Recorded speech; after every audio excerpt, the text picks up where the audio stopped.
Nang sumunod na araw, ay naratnan na ni Sarah si David sa studio. Wala pa ang isa man lang sa dalawang Villegas at para siyang nakaramdam ng pagkaasiwa. Lalo pa at nakatitig lamang sa kanya ang binata. Gusto na sana niyang lumabas subalit pinigilan niya ang sarili. Bakit ba siya maduduwag na makasama ang masungit na kapitbahay roon ng nag-iisa? Kaya niyang tumagal sa presence ng kahit sino. Kahit pa nga kasing sungit ng isang ito, walang ano-ano ay lumapit ito sa kanya. Nakapag-try ka na bang umawit ng may kaduwet, Sarah? Hindi pa. Ang huling piyesang pag-aaralan natin is a duet song. Heto ang lyrics ng kanta. Iniabot nito sa kanya ang isang papel. Sino ang makakaduwit ko? Tinitigan muna siya nito ng matiim bago sumagot. Bigla ay nakaramdam siya ng pagbilis ng tibok ng puso dahil sa titig na iyon. Ako? Ikaw? Pero hindi ka naman mga awit, hindi ba? Kompositor ka at doon ka kilala ng lahat. Totoong nag-major si David sa larangan ng musical composition. Sabad ng kadarating na si Marky.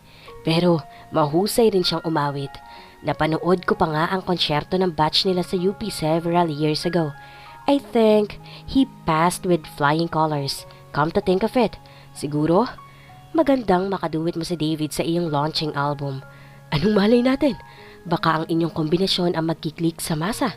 At the moment ay wala pa akong nalalaman na magkaduetong tinatanggap sa market. Baka nga, ito na yun. Don't put all your hopes on the idea, Tito Marky. Babala rito ng binata. Why not? Ang totoo, magandang marketing gimmick ang kombinasyon ninyo. Alam naman ninyo mga tao, mahilig sa mga love teams at nakikinikinita ko na magiging successful tayo sa project na ito. I'm glad at naisip mong likhain ang duet song na iyan, David. Biglang nakaramdam ng pagkabalisa si Sarah sa ideyang iyon. Paano siya makikipagduet sa aroganteng lalaking ito? Siyempre ay kinakailangan silang maging sweet sa isa't isa kapag kumakanta sa publiko kung tama ang pagkaunawa niya sa nais iparating ng sinasabi ni Tito Marky. At paano sila magiging sweet sa isa't isa kung palagi na siyang sinisinghalan ng binata at tuwi na ay nais niya itong umbagan tuwing lumalabas sa mga mood swings nito. Aniya sa sarili. Hindi yata gusto ni Sarah ang ideya na kaduwet, Tito Marky. Ani David na nakatitig na naman sa kanya. Sino naman ako para tumutol? Kaila niya. Hanggat hindi natatapakan ng pagkatao ko, ay maaari ninyong gawin ang anuman sa aking singing career. After all, kung hindi sa inyong tatlo ay hindi ko rin mararanasang tumuntong man lang sa kumpanyang ito. Seryoso niyang sagot habang nakatingin din sa binata. Naisip ko lang kasing baka tumutol ang boyfriend mo sa ideyang ito. Dagdag pa ni David.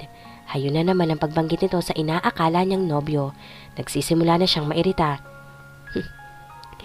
I am of legal age. Walang sino mang tao na maaari magdikta ng dapat at hindi dapat kong gawin habang alam ko tama ang aking ginagawa. Ang mabuti pa ay magsimula na tayo. Kapag natapos natin kaagad ang piyesang ito, ay nais kong iparinig ang kanta sa staff. More or less ay makakakuha na tayo ng ideya kung ano ang magiging response ng masa base sa kanilang reaksyon. And if everything goes well, ngayon pa lang ay mag-umpisa ka na ng paglikha sa follow-up album ni Sarah. David, ngiti-ngiti si Marky habang sinasabi iyon. Hindi naman maibsan ang nadarama niyang apprehension at hindi niya alam kung bakit. Nagsimula na nga sila sa huling piyesa ng kanyang magiging unang album sa Superstar Company. Gusto niyang pagtakhan ang kakaibang sigla ngayon ni David at hindi niya maitatatwa na maganda nga ang boses nito.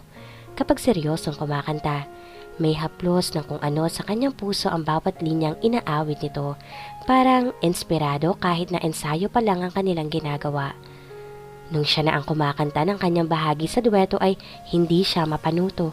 Para bang bigla na lamang siyang sinagian ng nerbiyos at nagtataka siya sa sarili. Sarah, anong nangyayari sa'yo? Bakit biglang nawala ng buhay ang pagkanta mo? I-relax mo ang iyong sarili at isipin mong nobyo mo ang iyong kaduet, okay? Sita ni Tito Marky. Yes, Tito. Huminga siya ng malalim sabay pikit. Nag-concentrate siyang mabuti sa inaawit at hindi nga nagtagal ay natapos na nila ang huling piyesa. Nagpapalakpakan ng staff na inimbitahan ni Tito Marky sa loob ng studio. Ang lahat ay nagandahan sa awit at kaagad na lumapit sa kanila si Luis. Ngayon pa lang ay gusto ko nang i-congratulate kayong dalawa, David. Sarah, I think we are all in for a big hit. Papalitan natin ng duet na ito ang career single ng album. And David, baling nito sa binata, kailangan mo nang umpisahan ang paglikha ng mga awit para sa follow-up album ninyong dalawa ni Sarah. Sure. Nakangiting tugon ni David. Patungo na siya sa parking lot nang biglang magsalita sa likuran niya si David. Kasunod pala niya ito. Maari ba kitang maimbitahang mag-snack muna, Sarah? Anitong umagapay na nga sa paglakad niya. Ha? Hindi niya inaasahan ang biglang pagyayaya nito sa kanya. Maaga pa naman. Isa pa'y ibig kong i-celebrate natin ang pagkabuo ng iyong launching album. Sige, susundan ko na lang ang kotse mo, dala ko ang aking sasakyan. No, please. Kung maaari sana, ay sumabay ka na sa akin sa kotse. Ihahatid na lang kita rito pagkatapos. Hindi siya kaagad nakaimik. Tandang-tanda pa niya ginawa nitong pagalik sa kanya nang huli siyang sumakay sa Ferrari nito. Kaibahan sa dating pakikitungo nito sa kanya ay naging palakausap si David habang lulan sila ng sasakyan nito. Talaga bang full-time ka sa pagkanta? Hindi. Magkasama kami ni Angel sa school na pinagtuturuan niya. Angel? Oo. Siya yung umuukupa sa katabi ng unit ko. Oo.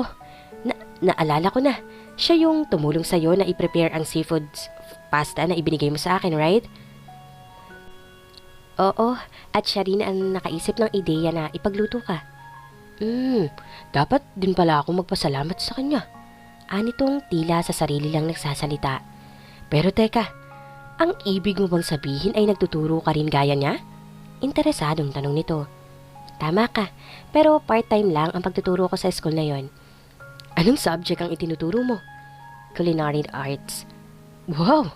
Kaya pala masarap ka magluto. Ang swerte naman na mapapangasawa mo. Bukod sa maganda ka na ay masarap ka pang magluto. Ikinapumula ni Sarah ang hayagang pamumuring iyon ng binata. Tinupad naman ito ang pinangako sa kanya na ihahatid siyang muli sa parking lot ng recording company. Makaraan nilang magmerienda. Subalit, hindi niya inaasahan ng taong naghihintay sa tabi ng kanyang sasakyan. Darwin, anong ginagawa mo rito? Kanina ka pa ba? Magkasunod niyang tanong habang papalapit sa lalaki. Mga 10 minutes pa lang. Siguro, umakyat na nga ako sa itaas pero ang pagkakaalam ng boss mo ay nakaalis ka na. Naghintay nga lamang ako rito dahil naririto pa ang iyong kotse. Nag-snack muna kasi kami ni David, iyong composer ng mga kanta sa launching album ko. Nilingon niya ang tinutukoy. Sige Sarah, mauuna na ako sa inyo. Kaagad na itong pumasok sa sariling sasakyan. Hindi na niya nagawang ipakilala ang ama sa binata. Matuling lumayo ang Ferrari nito sa lugar na iyon. Bakit mo nga pala naisip na daanan ako ngayon dito? Muli niyang baling sa ama. Ipapakita ko na sa iyong sorpresa ko anak. Anitong nasa anyong excitement. Talaga? Excited na rin siyang bigla. Ano ba talaga yun, Dad? Huwag kang mainip, Sarah. Nagtatawa nitong sabi. Makikita mo rin ilang sandali na lang. Tayo na.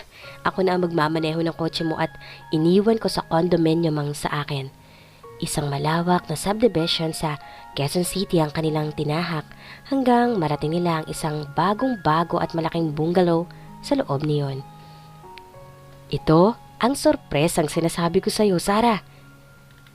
You mean, dito na tayo titira? Atin na ang bahay na ito? Nanlalaki ang mga matang tanong ni Sarah sa kanyang ama. Oo, at bukas na bukas din ay maaari na tayong lumipat sa bahay na ito. Inilabas nito mula sa bulsa ang isang susi. Heto, maaari mo nang buksan ang front door. Dad, I'm so happy. Finally, natupad na rin ang matagal nating inaasam. Aniya sabay yakap sa ama ng mahigpit. Wala silang kamalay-malay sa isang lalaking nakatayo sa isang sulok ng veranda ng katabing 2-story house at kunot noong nagmamasid sa kanilang dalawa. Nagustuhan ni Sarah ang loob ng kabahayan, ngunit ang higit niyang ikinatuwa ay ang malaking kusina. Alam kong mahilig ka magluto, kaya in-specify ko sa architect na nagplano nito na lakihan ng kitchen. Sayang, wala na si Mami. Aniyang nabahira ng lungkot ang masayang muka. Sana'y 3 tayong nagsasaya ngayon. Huwag ka nang malungkot. Nasaan man siya ngayon, ay alam kong natutuwa siya para sa atin. At lalo na para sa'yo. Ngayong magiging recording artist ka na at unti-unti nang natutupad ang mga pangarap mo. Tama ka, Dad. At alam kong masaya para sa akin si Mommy. Nakangiti na saan ni Sarah sa ama na muli niya niyakap ng mahigpit. Kinabukasan, naratna ni David ang mga naghahakot ng mga gamit ni Sarah sa condominium. Nilapitan kaagad ito ng dalaga. Hi David! Maglilipat na kami kaya kayo na lang ni Angel ang magkapitbahay ngayon. Dito ka na ba ulit magmamalagi ngayon? Nakangiti pa siya sa binata. Formal namang tiningnan lang siya nito at kaagad na tinungo ang pintuan ng room. Napabuntong hininga na lang si Sarah sa inakto ng lalaki. Napaka-unpredictable talaga ng mood ng lalaking to. Bulong niya habang nilalapitan ng naiiling na si Angel. Ngayon ko mas napatunayan nakakaiba nga ang David na yan, Sarah. Anong kakaiba lang? He's impossible. Maigting niyang sagot. O siya, tama na. At mukhang malapit ka na mahawa sa lalaki na yun. Salamat na nga lang at hindi ko na pagtitiis ang maging kapitbahay ang lalaking yan. Inis na saad ng dalaga. Hindi maunawaan ni David kung bakit hindi siya makagawa ng kanta. Ngayon lang nangyaring 2 oras na siyang nakaupo sa harap ng kanyang grand piano. Ngunit kahit na isang nota ay wala pa siyang naisusulat na blankong papel na nasa stand niyon. Tuwina ay ang nakangiting larawan ni Sarah ang nakikita niya sa sariling balintataw. Marahas niyang isinuklay ang 2 kamay sa buhok bago tumayo mula sa piano stool. Bakit ba? Siya na lang lagi ang nasa isip ko. Hindi dapat ganito. May nobyo na siya at kasama pa nga niya ang lalaking yun. Wika niya habang palakad-lakad sa silid. Lumabas siya ng music room at tinungo ang minibar. Nagsalin siya ng alak sa kopita ngunit hindi niya naman nagawang inumin iyon. Hindi. Lalo lamang akong hindi makalilika ng awit kapag nasayaran ng alkohol ang lalamunan ko. Ano bang gagawin ko? Ngayon lang nangyari sa akin to. Bulong niya. Kinuha niya ang susi ng sasakyan at tinawag ang katiwala sa bahay na iyon. Nana Carmen, patungo ho ako sa bakasyonan sa Bulacan. Kung may importanteng mensahe para sa akin ay doon na lang ninyo ako kontakin. Pero iho, gabi na at hindi ka pa nga naghahapunan. Baka naman pwedeng bukas ka na umalis. Hindi niya pinansin ang pag-aalala nito. Bahala na ho kayo rito sa bahay. Teka muna David. Kailan ka babalik dito? Hindi ko pa ho alam. Basta darating na lang ako. Tumalikod na siya tungo sa garahe. Naiiling naman na naiwang nakatanaw ang matandang katiwala. Ilang araw na si David sa bahay bakasyonan ay hindi pa rin siya makalikha ng kanta. Ilang oras na nananatiling hawak lamang niya ang gitara, ngunit wala talaga siyang mapigang nota mula sa sarili. Sa desperasyon ay naihagis niya ang gitara sa sahig at tila nanghihinang umupo sa nara na rocking chair habang sapo ng 2 kamay ang ulo. Pahangos na dumating ang katiwala na palipat-lipat ang paningin sa gitarang nakakalat sa sahig at sa among nakaupo. Kuya, ano po ang nararamdaman ninyo? May masakit po ba sa inyo? Tanong nitong nasa tinig ang pagkabalala. Nagangat siya ng paningin dito. No, iwan mo na lang ako. Pero may kumalabag ho at baka ikakoy may nangyari sa inyo? May kapitbahay naman po tayong doktor na maaari kong tawagin kahit ngayon din. Nakakarinig ka ba? Ang sabi ko, iwan mo lang ako. Singhal ni David. Walang imik na lumayo na lamang ito sa amo, ni hindi nga nagtangkang damputin man lang ang gitarang nasa sahig. Nakatalikod na ito nang may biglang naalalang sabihin sa amo, kaya muling pumihit. Ngunit nang makita nito na nakasubsob na naman ang kanyang ulo sa 2 palad at nakayuko ay hindi na nagawang magsalita. Tuluyan na itong lumabas sa silid. Hapon na maisipan ni David na lumabas tungo sa kusina. Nanghahapdi na ang kanyang sikmura sa hindi pagkain kaya naisipan niyang lamnan muna iyon bago lumabas ng bahay. Mabuti pa sigurong mag-fishing na lang siya sa pagkakain. Total ay hindi naman siya nakagawa ng kahit isang linya man lang ng kanta. Ipinaghain siya ng katiwala at sa gutom yata niya ay naubos niyang lahat ang nasa hapag. Muli itong lumapit sa kanya. Kuya, gusto mo pa po ba? Sandukan ko kayo ng kanin at ulam? Hindi na. Tama na sa akin to. Kuya, may tumawag po dito kanina. May ipinasasabi po sa inyo. Sino raw? Si Nana Carmen ho. Tumawag daw sa Quezon City si Mr. Villegas at kailangan daw kayo sa opisina ng Superstar bukas para sa ilalabas na bagong album yata yun? Matagal siyang hindi nakaimik sa sinabing balita ng katiwala.